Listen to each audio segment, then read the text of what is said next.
Whew. All right, y'all. So today we are bringing it back to the basics, the good old foam roller. I'm learning a lot of people don't utilize it.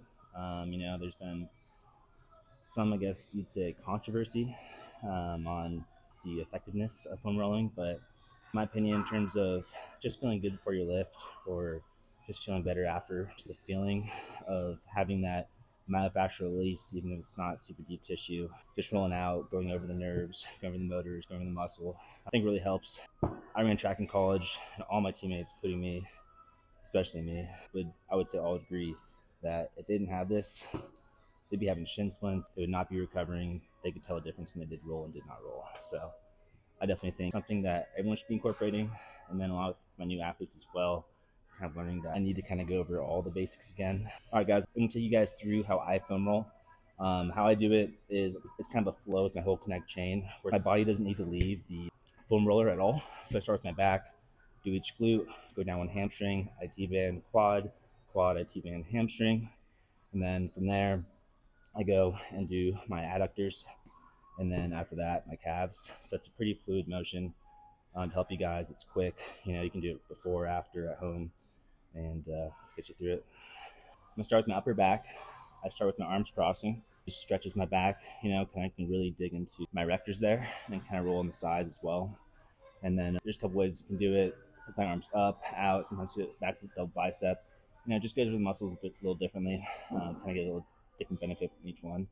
So you can always play around on it, guys. Like it's just a massage. It's from a myofascial release. And there's different stuff you can do on it, which I'll show you guys as I'm going through this. But you can start with the back. So I can start here. I like to set my hips too, and kind of squeeze my glutes and feel my hips align. Because that'll kind of show you if your hips are off and you kind of hang it on your lower back right here. And I just cross my arms, go over my back, up my neck. Really kind of tuck my chin, like just back, kind of like a chicken head, Just roll back down. Especially for you guys who look at computer screens and phones. I want to get to my hips. I like to do an arch over here, flex everything back, everything even, press through my feet, my hands, my arms, like the opposite of Superman. Kind of realign myself, and then come back up. Then you usually go down one side, up into the trap, neck, twist into the neck, trap, dig in there, roll down, just get on the scapula, get underneath there, and back, bring it way down, over the lower back. I like to twist on my obliques. Then I go all the way back up to the neck, dig back in, the other side, dig back in the other side, trap. I like to stretch this arm over to open my back up, get under the scap, into the lap, and then back down, lower back. Twist the obliques. I love this. A lot of people don't do that. It feels amazing, especially if you're squatting or deadlifting. But yeah, back to the bicep, stretch it out, do it wide. Another thing too, crack your back. That's necessarily a good thing, but if you blow your air out versus keeping like your core tight and air in, just go.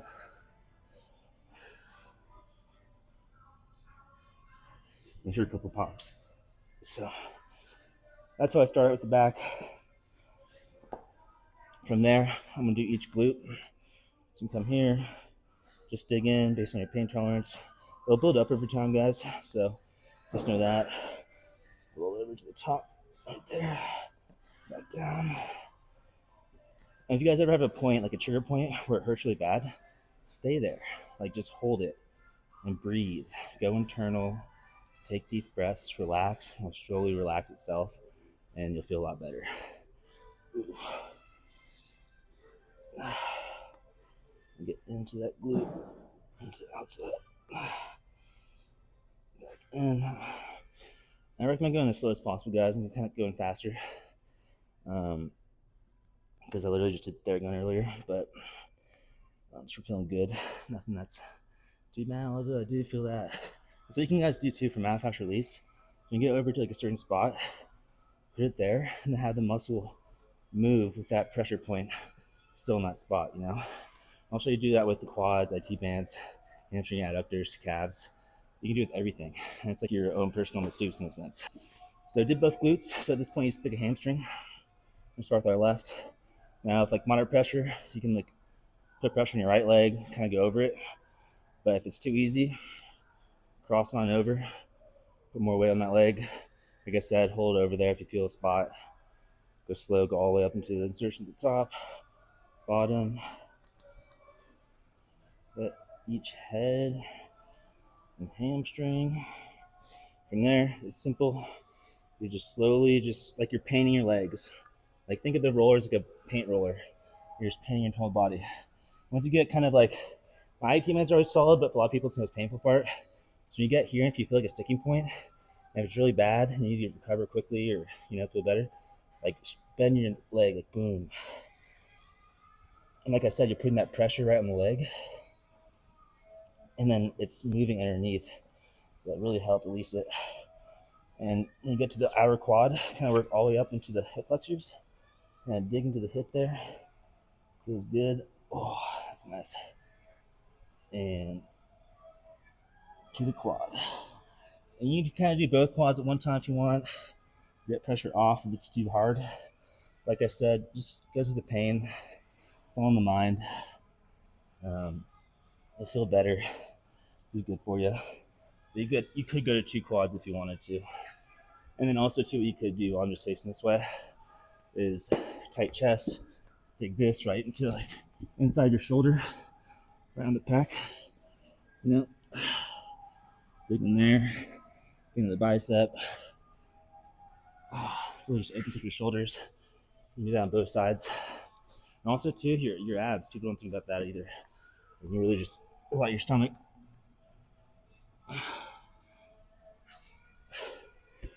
And many of you guys know I was born with a hernia. I was expanding over time, so I had surgery on it like 4 years ago. And actually doing that really helped my recovery and scar tissue. It might seem weird, but actually, it helps. But back to what we were doing. Did this quad. Like I said, you can do both quads. So if we're doing both quads, and want to switch one quad, you just go here. But usually what I like to do is got to move this over halfway in your body. You want to do one quad, or else you can be really twisting to be able to get pressure on the single quad you're trying to roll. So like you said, go up in the hip, all the way down, on the inside. It's just like you're painting your whole leg. Put more pressure on it. Like I said, if you feel a pressure point right there, boom. Bend your leg around the pressure point. Relax. Deep breaths. Control it. And something bad. IT band, same thing. You got it. So you just come on here to the hamstring. Put more pressure. Put the leg on top. Feel a point. Just really dig in there. Kind of move over it. Want less pressure, just one leg. From here, you can just go to your calf. Don't necessarily have to roll behind your knee. I wouldn't recommend it. But here with your calf too, especially. It's tight, right in the soleus. Underneath the calf. So that's usually what's most painful for people. And work into the calf. You can put your butt down if it's too much pressure, but work your way up to putting more pressure on. It's one of those things where it's kind of like a squat bar, right? A lot of people have to use that pad when they first start. But then after doing it for a while, they just use the bar. And then for myofascial release kind of style, we were talking about before with this, is point the toe, extend it when you go over a sticking point right there. So something you can do as well. Other leg, the calf.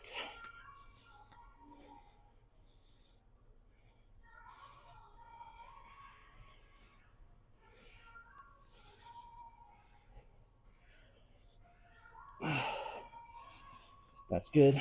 And for the last part, it's your adductors. Just put it to one of your sides. Put your leg out like a fire hydrant. Let's get in there. It's a little painful for a lot of you guys. Like I said, get to a point where it hurts that trigger point. Straighten the leg, bend it, straighten the leg, bend it. And truly this is always like a really high tension point for me.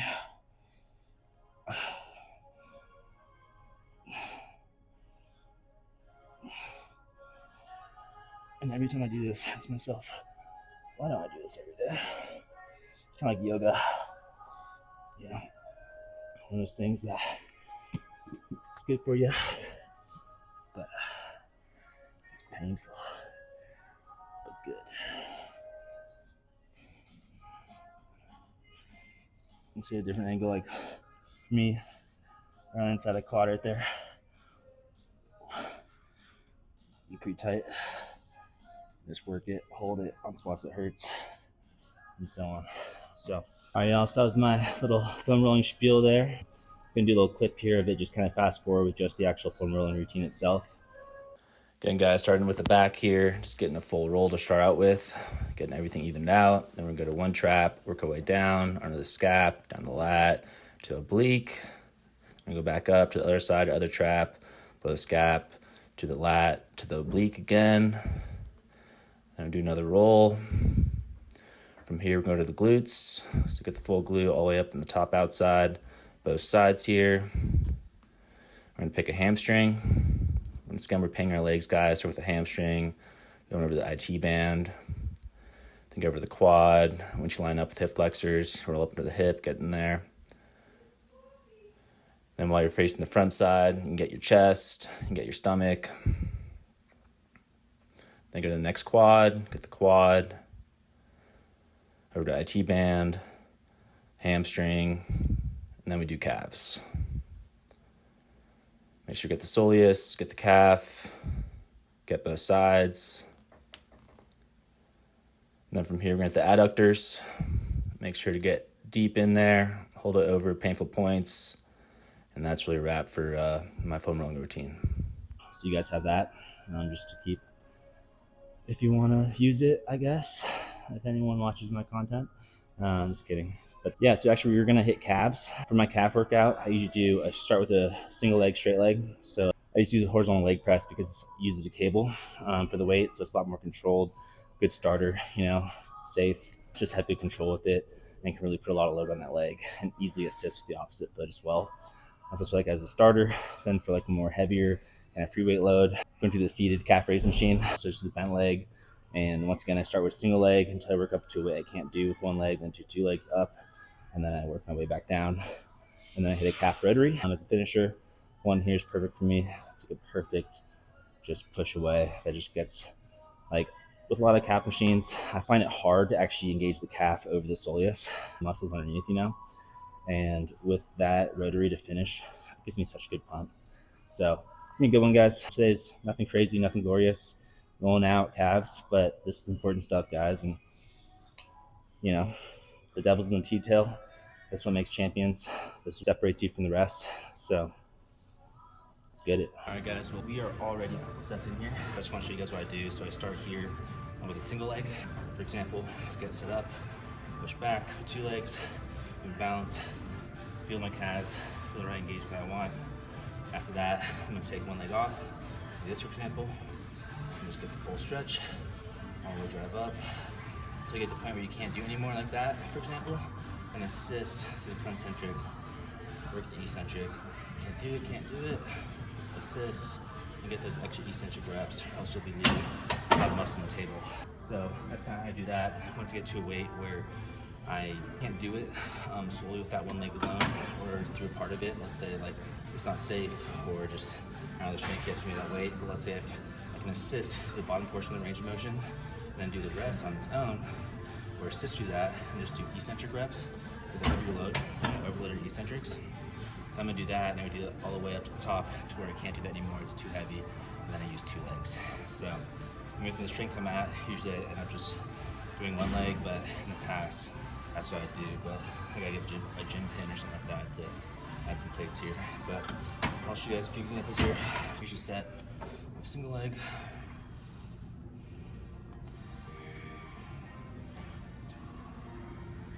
I've already done a few sets here, so.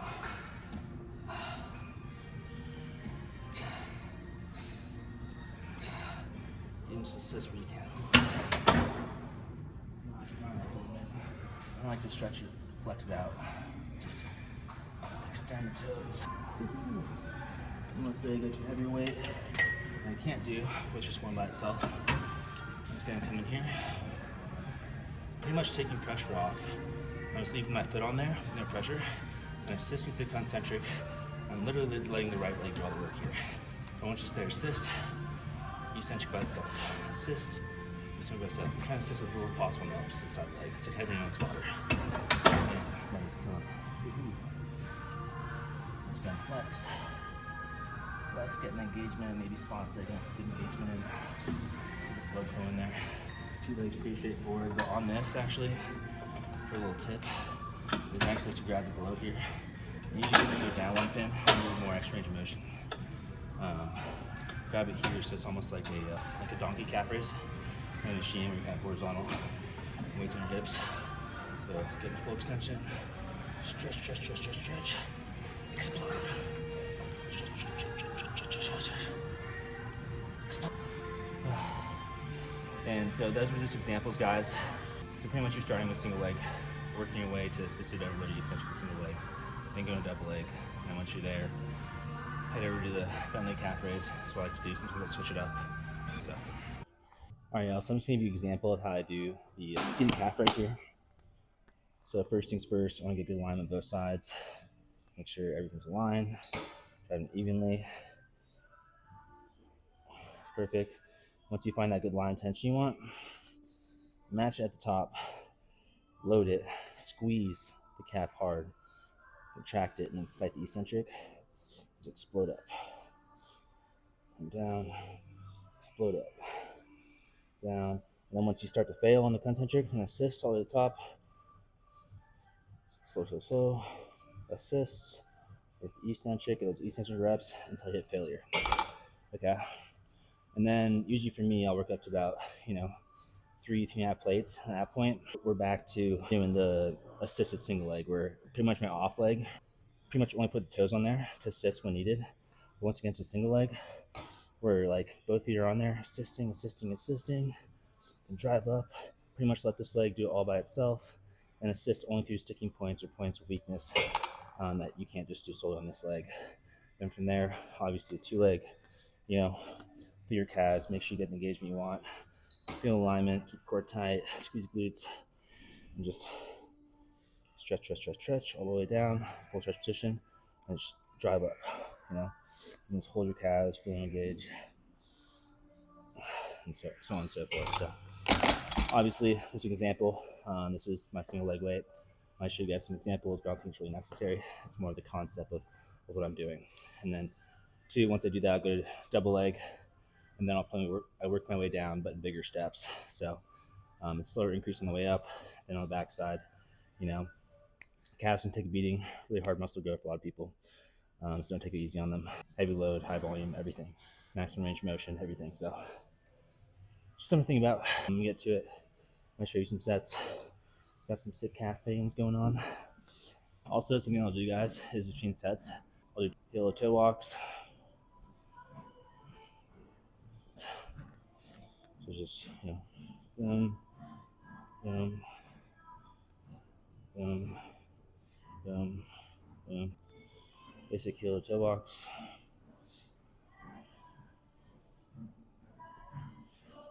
Then also too, just in the men's physique pose on both sides, getting that best angle right there,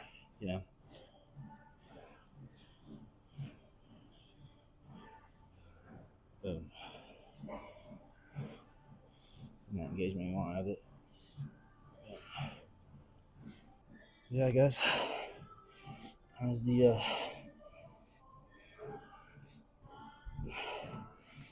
pump looking? Taking calf advice from a men's physique athlete. Just imagine that. Pump goes crazy.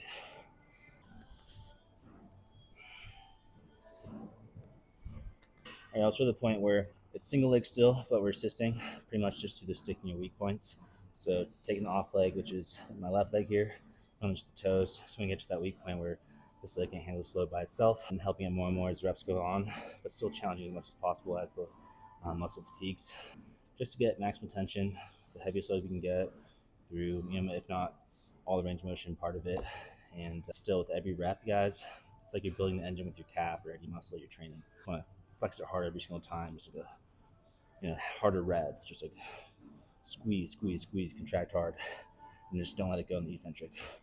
Once again, matching that, squeezing hard at the top, going down slow, driving up. You guys might see momentum change a little bit in the rep. That's just the muscle not being able to work it, and then me taking over. Opposite leg, and grab onto it, make sure you get the engagement you want out of it.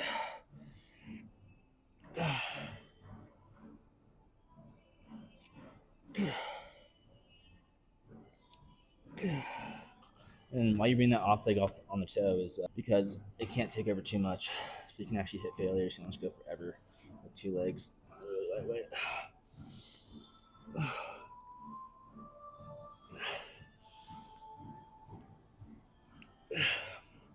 All right, guys, so we're finishing up with the calf rotary here. Just doing two leg as a finisher. Really like it. Really gets good activation to my calf itself, and not like to the soleus. What I like to do is actually like to line up kind of the top of the bar where it starts to arch over on the balls of my feet, and actually have my middle of my feet kind of be midline on the bar. And why I do that is because always set up, guys.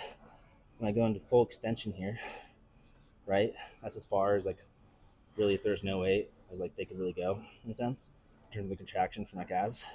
And now it just rolls with my ankle all the way back, stretch forward. I'm a little too high right there. Once again, it's full extension, and literally it's just moving with the machine back into a full stretch, the dorsiflexion, back into extension, and you'll just get a good smooth full calf contraction from that. It's just a little different from normal press.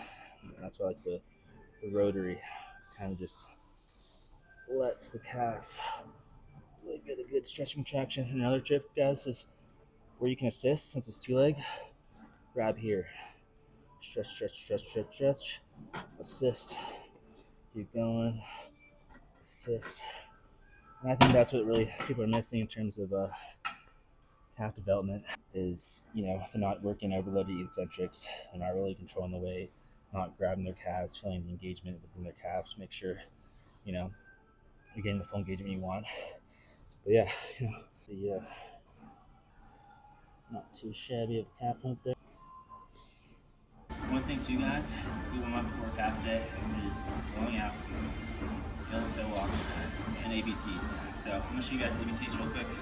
Super easy. It is what you think it is. You just spell out each letter now with both your feet.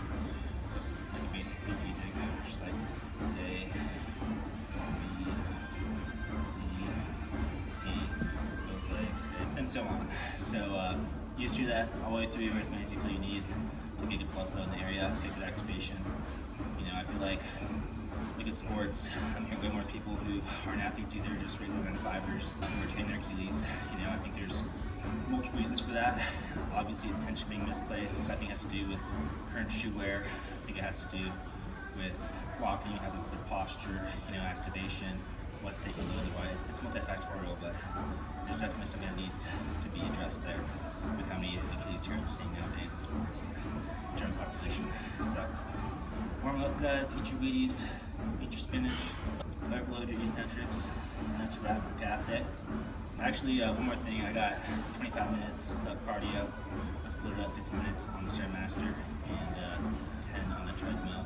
I just like it, especially on the Stairmaster, just that slow pace, just extending off the calves after. It gets so juicy and just tapped. I just like to finish with that, and obviously walk on the treadmill. Kind of just gets it starting fatigued, slow to your body on each step. So that's what I'm finishing up this day, guys. Usually have like a calves abs and cardio day. I'm gonna get this cardio done. At home, have my last meal. Catch you guys.